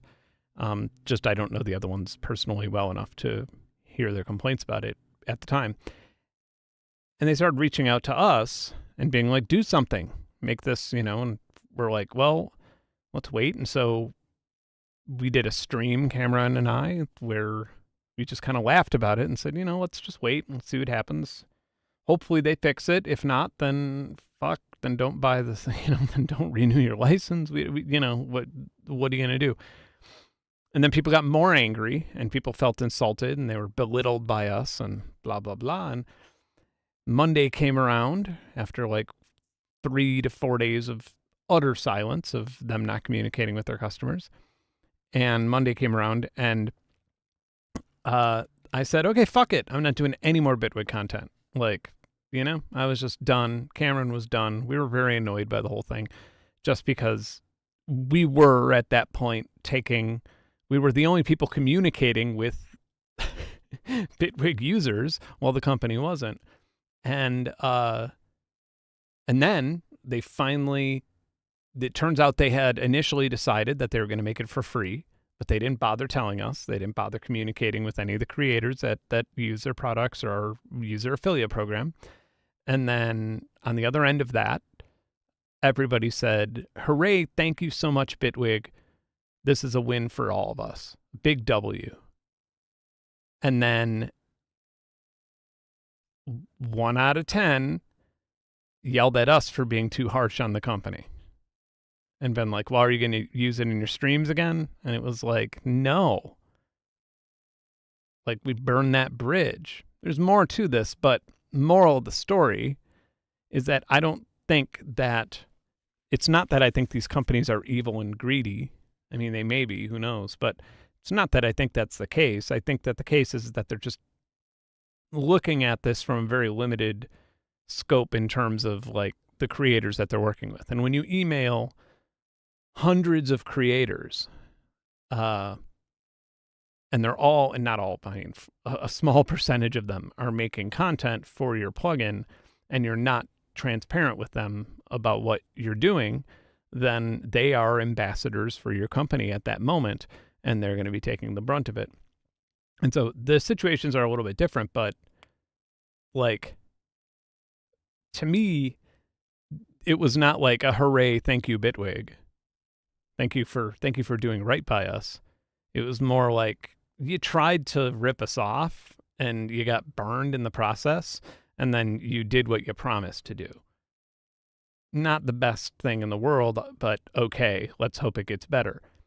I hope that we hold Minimal Audio to that same standard. Like you did something, you doubled down on it, and now, because the market forced you to repeal and do something else, you're willing to do that.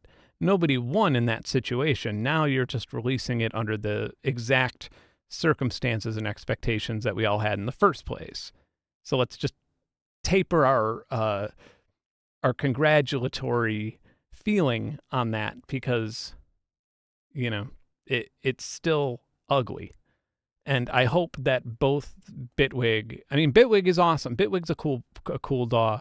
I hope they've learned from that, and they seem to have. And I hope Minimal Audio learns from that, and good vibes ahead. But I do, in those situations, now that I'm not involved in it and I see it from the other side, where I'm not involved as a creator in it, it's like, be nice to the creators who did that content, because they got the rug pulled out from under them, and they worked their ass off to make something, and then they ended up taking it down or having to put a disclaimer in front of it or having to walk back the whole thing, and that sucks.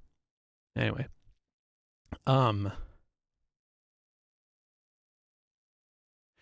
And also, one last thing on that is, if you are a creator with smaller, and you're just starting out, or you're not that used to this world yet, maybe the reach isn't as high now. So like the things aren't going to stick as much. People aren't going to like hold you to some level of professionalism that you might not feel like you fit. But one thing to note is that whenever a company reaches out to you about anything, whether it's a mass email, whether they're emailing you directly, whether it's a marketing person, most of the time it is, or if it's somebody directly from the company, the developer themselves, it's annoying, but you always should ask about the roadmap, how much it's going to cost.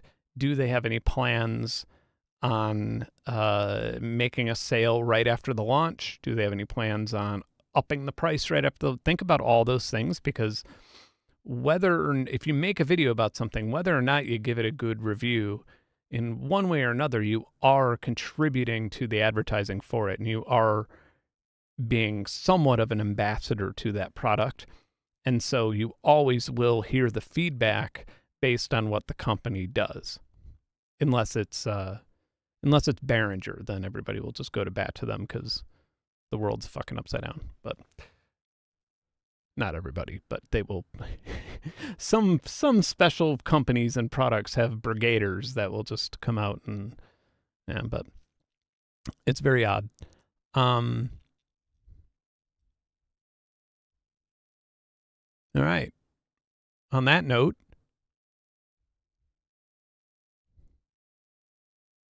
I feel like Lucy has like something caught in her mouth because she's just licking up a storm. Licking Up a Storm. That's my next album name. So I should have a video like this time next week, midweek video, and then I'm going to do a stream right after that video. It'll be like video, stream. It'll probably be on Thursday.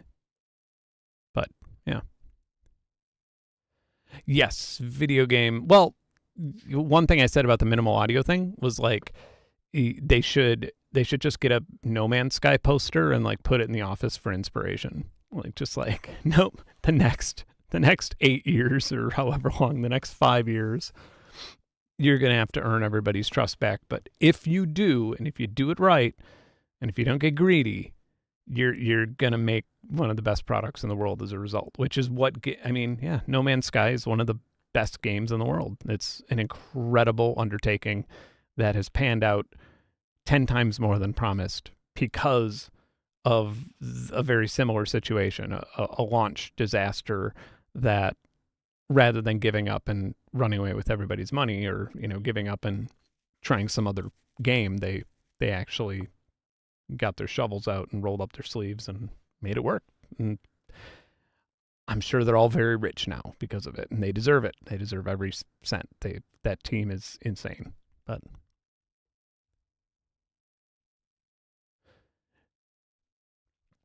Casey says, the problem is most creators are in too much of a rush to get content out ahead of each other before they get answers from the companies, present company excluded.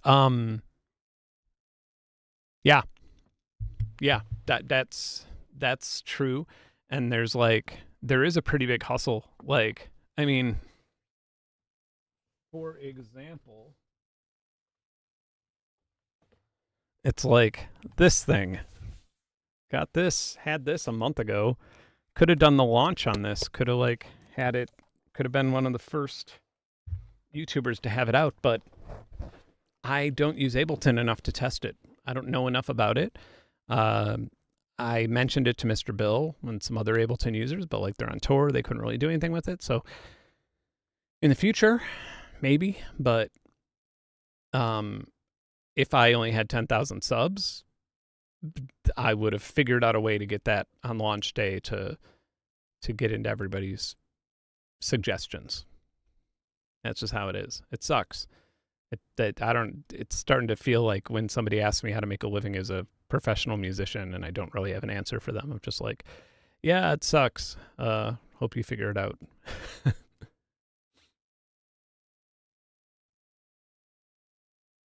Kev Human says, are there the market research that would prevent this sort of thing? No, I thought about,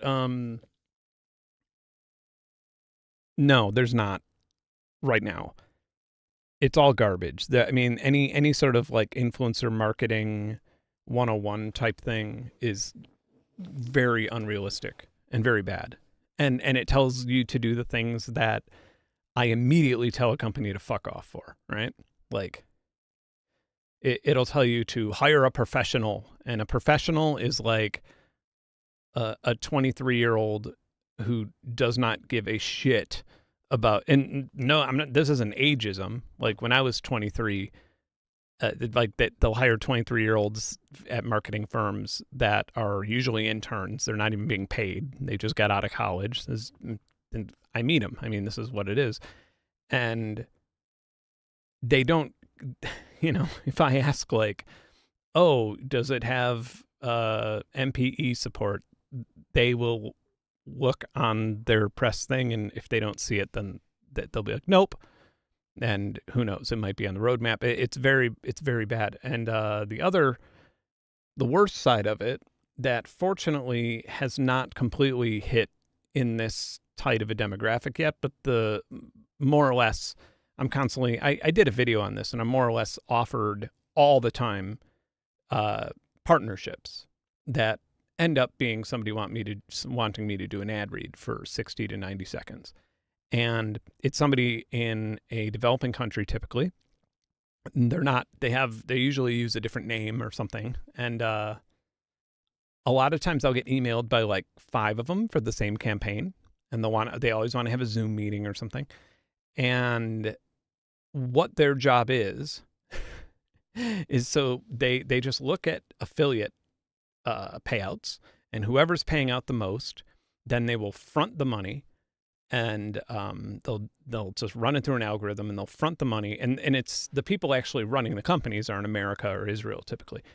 They'll front the money, and then so for example, if it is estimated that if I have a video that has an average of 100,000 views, and if I make $5,000 in affiliate money through that video by recommending a meal subscription service or Squarespace or something like that, then it's their job to, they're not allowed to pay me more than $2,500, and they'll usually be allowed to keep the difference. So they're usually paid minimum wage in that country. So it's like Nigeria, right? And they're somewhere where they're just paid as little as anybody could get away with.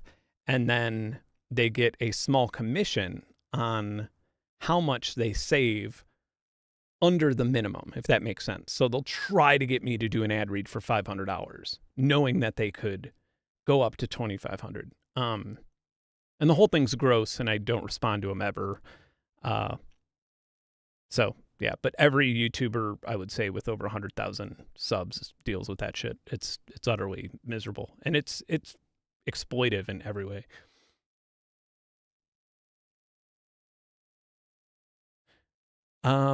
That is not the Ableton Push 3. It's the APC 64, the new Akai one. That would suck if it didn't come out yet, and I thought it did, and I just leaked it, but I'm pretty sure it came out. Yeah.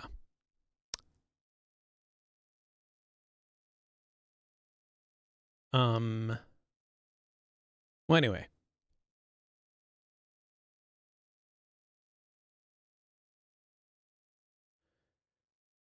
Yeah. So thanks for watching. This was a fun one. This is weird. I like weird, and I will see you all next week. And if I have time, I'm going to do a nice little write-up / Patreon pitch for the project that I'm planning on filming in January. Yeah, that's all, folks. Thanks for watching, and I will see you all soon. And once I find my OBS window, I will do this. Found it. Bye.